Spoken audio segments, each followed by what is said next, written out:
Miért lett ebből ez?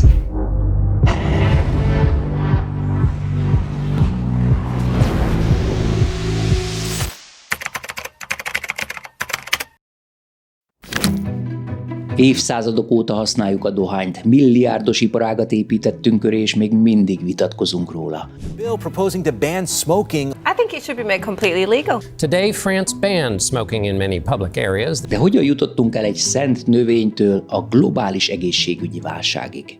És hogyan írjuk újra és újra a történetét?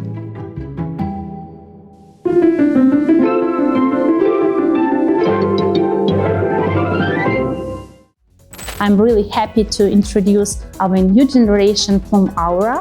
This is the latest innovation from the DJI.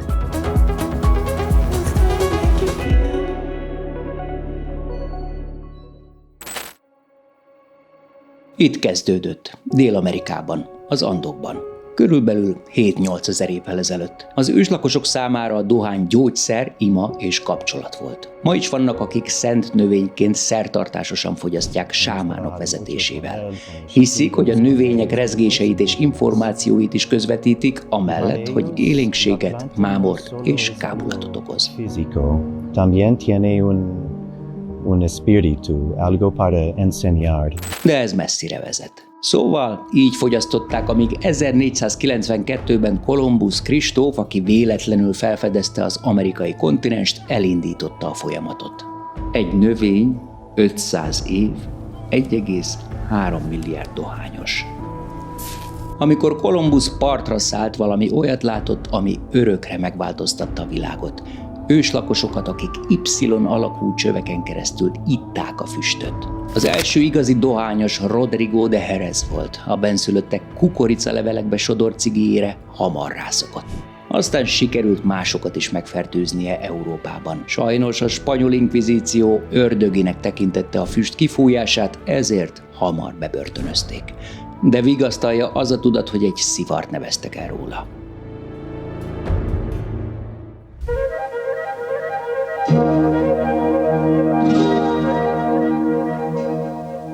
A Smart Heat Flow technológiának köszönhetően ez a legautentikusabb. Nem minden sluk ugyanolyan, hanem ennek van egy felfutása, meg egy lefutása egy sima cigarettának is, és ezt próbálja imitálni szerintem inkább a Plum. Ez adja vissza legjobban a dohányzási ízélményt a cigarettához képest.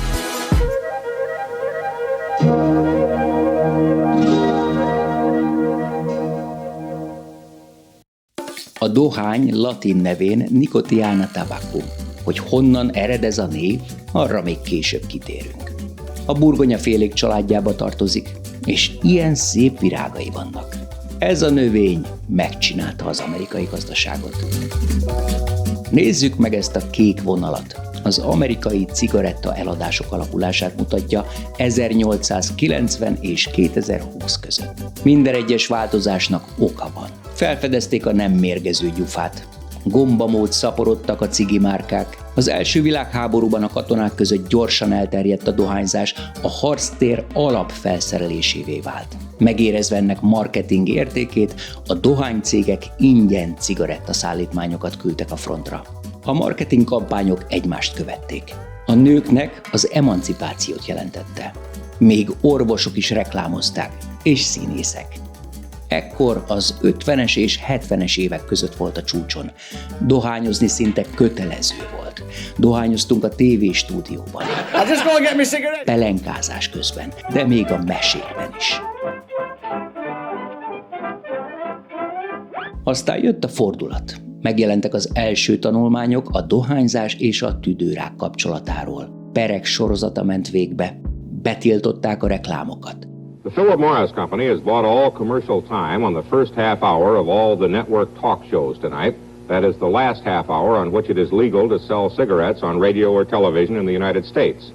It marks, as we like to say, the end of an era. Bevezették a figyelmeztető, elrettentő feliratokat a cigis dobozokon. Before you smoke, think about your family and protect them.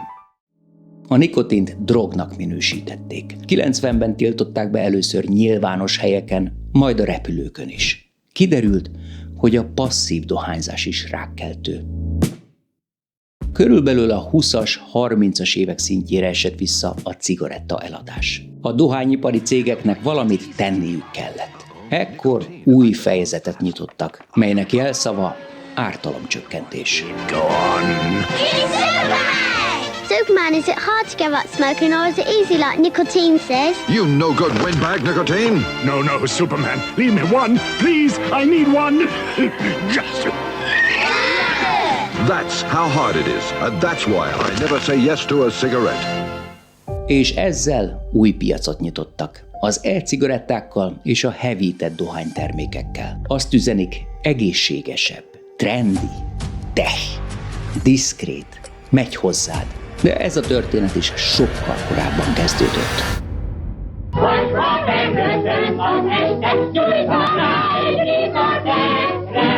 A használati idő akkor is 5 perc, hogyha így dohányzol,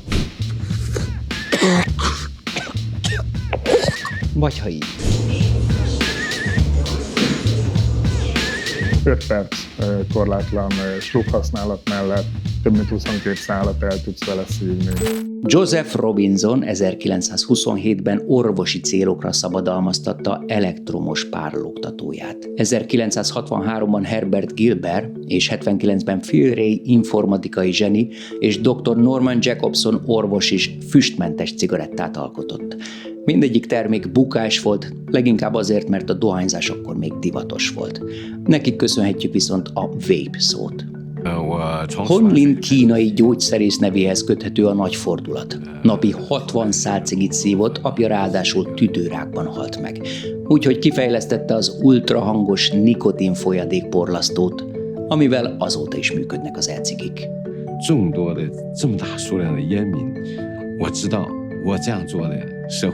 2004-ben gyártották le az első e-cigarettát Ruyan néven, Kínában. Ryan looks like a cigarillo, only finer, more attractive and more individual. And Ryan is also available in elegant pipe form. Whether as a pipe or a cigarillo, Ryan gives smokers the nicotine they want, but leaves out all the unnecessary harmful chemicals. 2006-ban már napi 24 órában gyártják, mégis kevés. 2006-ban az e-cigaretták elérték Európát, 2007-ben pedig az Egyesült Államokat. És robbant a piac. Listen up, all you cigarette smokers out there. What would you say if I could offer you a brand new, revolutionary, healthier way to smoke cigarettes? It's taken 5 years for the U.S. Food and Drug Administration to exercise its authority to regulate electronic cigarettes. Ezzel párhuzamosan a hevített dohánytermékek fejlesztése is megkezdődött 1988-ban. Because there's only vapor, not tobacco smoke. That means no ash, no odor. Ezekben ugye nem folyadék, hanem dohány van. Csak éppen nem az égés miatt füstöl, hanem a melegítés miatt gőzölög. Emiatt kevésbé káros. De erre még visszatérünk. 36 év alatt 4 fő márkát dobtak piacra. Premier, Eclipse, Accord és Heatbar. Mind megbukott. I can definitely understand why it failed. There is very little to enjoy about it. Aztán 2014-ben jött az IQOS, és hirtelen minden megváltozott. Berobbant. We haven't even talked about the smell. What'd they say that was like? A fart? Yeah. Így nem csoda, hogy minden dohánycég rákapott, és kihozta a saját hevített termékét. 10 év alatt a semmiből egy 30-50 milliárd dolláros globális piacot építettek fel rá. Az éves növekedési ütem 20-60% között mozog. Japánban 10 év alatt elérte a teljes dohánypiac 40%-át. Ez az egyik leggyorsabb piachódítás a fogyasztási cikkek történetében.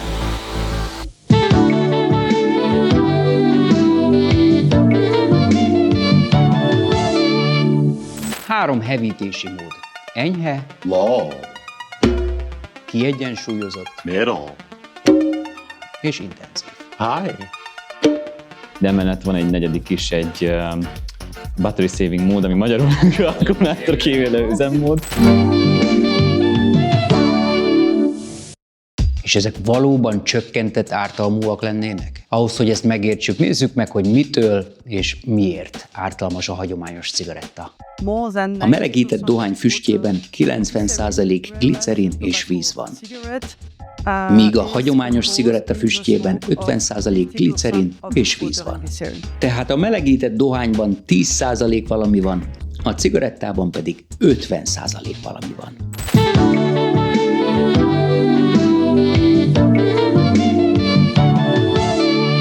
Az új Plume terméknél kifejezetten figyeltek az ergonómiára. Ennél ergonomikusabb, mint a világon? Hogyha kiteszem az autóból az ablakon, akkor ez sokkal kevesebb muslicát fog összeszedni, mint bármelyik másik termék a piacon.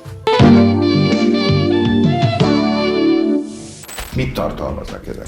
Tartalmaz nikotint. Jean Nicot francia orvos elsőként alkalmazta a dohánylevelet sebek kezelésére, a dohánypor belégzését pedig fejfájás megszüntetésére a 16. században. Tartalmaz még fluorentin, pirén, benzoantracin, kriszén, benzofluorantén, benzopirén, indenopirén, és még egészen pontosan több mint 4800 kemikáliát, míg a melegített dohányban mindössze 500 kemikáliát azonosítottak. Szóval ez egy elég jó képet ad arról, hogy mennyi kemikália van a hagyományos és a melegített dohányban. Tehát ez hogy lehet, hiszen hogyha szétszedek egy HTP-t és egy hagyományos cigarettát, akkor ugyanaz a dohány van benne. Ahogy a hőmérséklet növekszik, a különböző felszabaduló kemikáliák is növekednek. És ott van a 400 fokos pont, amikor a dohány meggyullad. Jól látható, hogy ekkor lódul meg a legtöbb káros molekula. Szóval nem szűrünk ki semmit, hanem egyszerűen elkerüljük a gyulladást, illetve az égést, aminek a hatására sokkal kevesebb égéstermék szabadul fel. Egy palackban szívó hatást keltettünk vízzel. A kupakok belsejébe vattát tettünk, és kivezettünk egy hagyományos cigarettát és a Plume legújabb termékét, az Aurát. Nézzük, milyen lesz a vatták elszíneződése. Szerintem egyértelműen látszik a különbség. Remélem mindenkinek lejön, hogy ez a cipis vatta. Tehát látszódik az, hogy amit mondunk, hogy 95%-kal kevesebb káros anyag jut a tüdőbe, ez nem csak egy mondat egy papíron, hanem ez egy alátámasztott tény egyrészt, másrészt pedig ezek a kis vatták tökéletesen mutatják a különbséget. Képzeljétek el, hogy ez a tüdőtök. Nem mindegy, hogy ilyen lesz, vagy ilyen lesz egy szál elszívása után. Tehát a gyulladás előtt kell a füstöt kinyerni. A 800 fokos cigaretta helyett valahol 400 fokon. Itt. Azt tehát tudjuk, hogy a cigi 10-szer károsabb a hevített cigarettánál. És mi van ezekkel a löttyökkel? A fő összetevő, ahogy a hevített dohány esetében is, a víz és a glicerin. Ezen kívül glikol, mesterséges nikotin, mesterséges ízanyagok és 100 plusz további kemikália. Wow. Oh.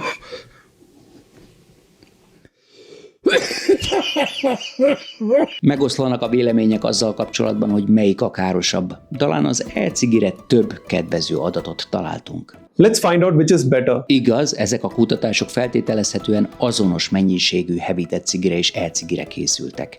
Mondjuk 10 sluknyi adagot vizsgálva. Csak ezzel egyetlen egy gond van, hogy nem így használják az emberek. Mert leülök, meccset nézni. Folyamatos. És elszipókázza. És akár mondjuk egy 600 pufos elfed egy 24 órát vidáman el tud szívni. Ami meg már ma nagyobb károsanyagbevitelt jelent, mint hogy a klasszikusan cigarettáznak. Továbbá az e-cigik szabályozása sokkal gyengébb, így nehezen szűrhetőek ki az új termékek. Újfajta illegális elektromos cigaretta terjed hazánkban. A fegyveresek egy elfbárral illegálisan nagy tételben kereskedő személyt fogtak el. A dohány alapú termékek összetevőit már régóta ismerjük, míg ezek a löttyök állandóan megújulnak. A vaping pedig sokkal vonzóbb a kezdőknek, azaz a fiataloknak. Ja, azok az illat és ízanyagok. És amikor lát az ember egy ilyen elfbárt, amire rá van írva, hogy strawberry ice, strawberry ice, akkor ezt nem úgy gondolja, hogy abban a nikotinos likvidben Marika néni még belekere 50 kg epret. Persze nem azt akarom mondani, hogy bármelyik jobb lenne, csak hát én a Plume-tól kaptam a szerződésem. És mik vannak még a hevített dohánypiacon? Számos termék létezik, az egyik legnagyobb talán az Kétségeim vannak afelől, hogy ezek a dohánynövények levelei. Valószínűleg nem lenne benne ennyi szál. Összehasonlításképpen fogtunk dohányt egy hagyományos cigarettából és mellé tettük.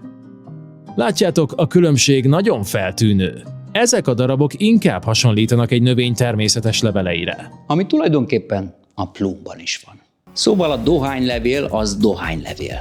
De nézzük, hogy miben változott az aura a korábbi X-hez képest.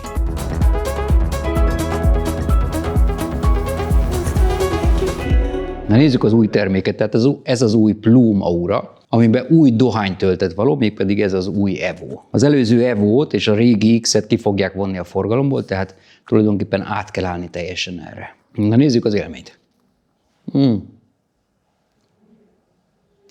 Rendkívül gazdag füstélmény.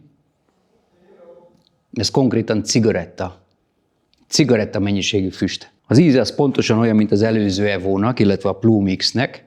Tehát ez a tiszta dohány, igaz, ez nem egy ízesített termék egyik sem.